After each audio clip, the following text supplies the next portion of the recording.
ask Ms. Hager. I'm a business owner in Wilmington. As you know, to be successful in business, you surround yourself around smart people. And benefit packages for an employer is a great gateway to get those smart people. President Obama wants to start make us provide benefits for my employees. And if I don't, I will be taxed to the hill. What's going to happen to me and my wife when I can't afford to pay the benefits for my employees or pay the taxes to keep my doors open? Thank you, Ms. Hager. Howdy folks, my name is Jack Brody and I'm on Medicare. And thank God I have it. But you know what? My grandfather was a doctor in Brooklyn, New York in the turn of the century. And he was asked many, many years ago what he thought about, because this is not new, you know. This idea of the government taking over insurance is not new. And he was asked, what do you think about these third-party payers? He said it was going to ruin health care. And I think he was right. Yeah. In 1965 or 6, my mother came to spend some time with us, and I had to put her into the hospital. She had no insurance. I said, well, how come? She said, well, Medicare is going to come in a couple of months. And of course, she didn't have Medicare. I paid for her bills. But I remember paying for her hospital bill. It was only, I think, $50 a day or $27 a day. This is in 1965 for a semi-private room. What is it today? Probably a lot more, because of one thing, primarily, the government mandating everything that's involved in healthcare today. What tests you're going to give, the insurance, everything. They mandate it all, and they screwed it all up. One thing two things there. Somebody's talking about small business. Right after Bill Clinton got elected, one of his Secretary of Labor, Robert Reich, was giving a speech somewhere, and his speech was listened to by a reporter from the Investor's Business Daily, and he wrote an article about his speech. And one of the things that Robert Reich said was that we can no longer afford the small businesses in the United States. Now, you know why. Control. Now, who's in the White House today besides that communist? All of Clinton people. They're all there, every one of them. So they're trying to do away with the small business for, where is it?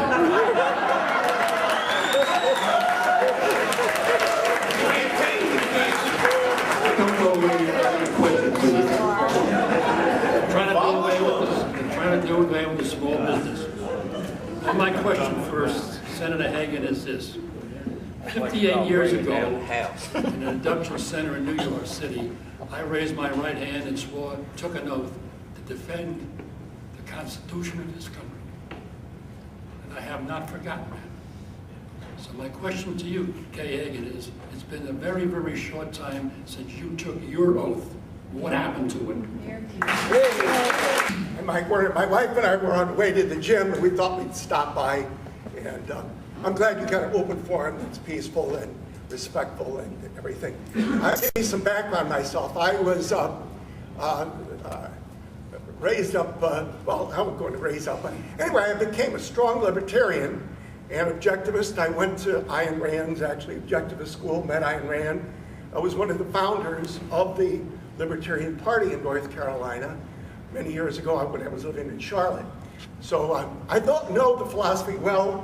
I think I can speak very confidently about it.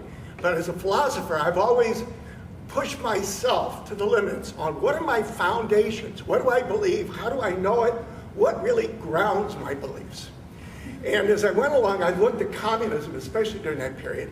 Communism believes in a great value, moral value, and that is justice, economic justice, and trying to help people.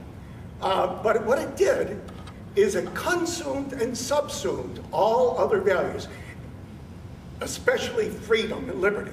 What it did, it took economic justice and made a secular god of it, if you will. Made a secular god of it. I looked at it, I said, there's no basis for that.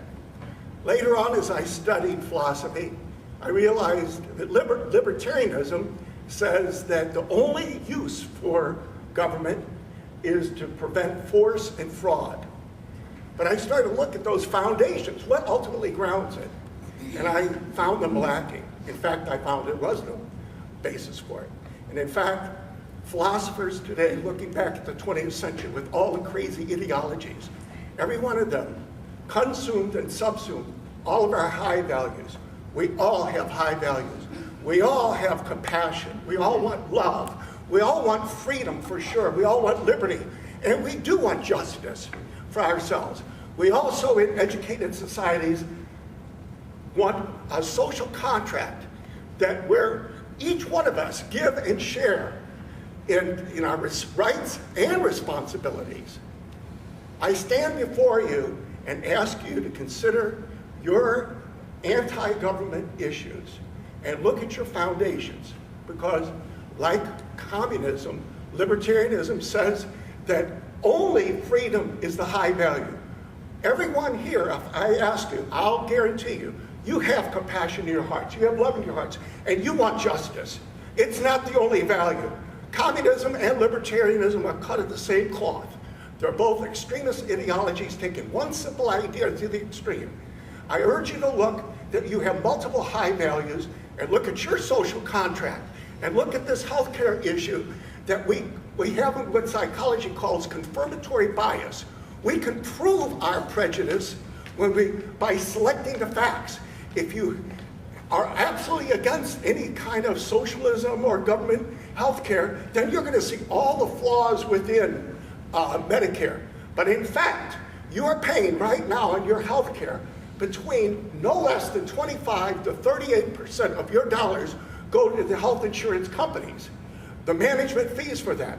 When in fact, Medicare, it's less than 0.5% fees, management fees. I tell you this because I will guarantee you, I can tell you all kinds of force and fraud and issues that are going on in Medicare, but I'll guarantee you, I had a gallbladder operation. It took me 2.5 years to get it paid for with my life insurance company, because life insurance companies are not there to provide a service.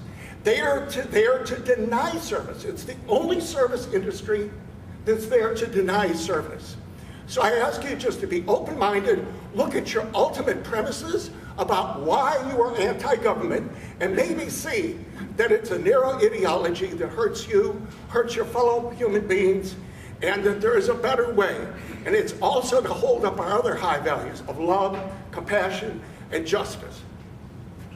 And if you're interested in some facts, take a look at the facts here.